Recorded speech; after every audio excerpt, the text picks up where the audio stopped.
வீட்டுல குடிக்க தண்ணி இல்லை அப்படின்னு யாராச்சும் 4-5 கல்யாணம் பண்ணிப்பாங்களா? பண்ணிக்கிறாங்களே. ராஜஸ்தான்ல இப்படி வித்தியாசமான ஒரு சோஷியல் பிராக்டிஸ் உண்டு.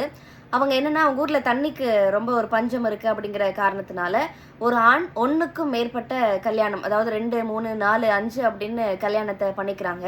இந்த 2, 3வது அந்த ஒய்ஃபுக்கெல்லாம் என்ன வேலை அப்படின்னா, காலையில சூரியன் உதிக்கிறதுக்கு முன்னாடியே தலையிலையும் இடுப்புலையும் ஒரு 15 லிட்டர் கொள்ளளவு கொண்ட அந்த கேனை தூக்கிட்டு ஒரு 12 ஹவர்ஸ்க்கு டிராவல் பண்ணிட்டு வீட்டுக்கு தண்ணி பிடிச்சிட்டு வரணும். இதுக்கு வாட்டர் வைஃப்ஸ், அதாவது பானி பாய்ஸ் அப்படின்னு நினைக்கிறேன், என்னோட ப்ரொனன்சியேஷன் கரெக்ட் அப்படின்னா. ஸோ அந்த வாட்டர் வைஃப்ஸை வச்சு இந்த வீட்டுக்கு தண்ணி சேர்க்குற அந்த பழக்கம் அப்படிங்கிறது ராஜஸ்தான்ல இருக்கு. இப்படி பாலிகாமியவே நார்மலைஸ் பண்ணி வச்சிருக்காங்க ராஜஸ்தான்ல. அதே ராஜஸ்தான்ல போயிட்டு முஸ்லிம்கள் தான் அதிகமான கல்யாணம் பண்ணிக்கிறாங்க, குழந்தை பெற்றுக்கிறாங்க அப்படின்லாம் பேசியிருக்கிறாரு பிரதமர் மோடி. எந்த டேட்டா வச்சு இப்படி பேசுறாரு அப்படின்னு தெரியல.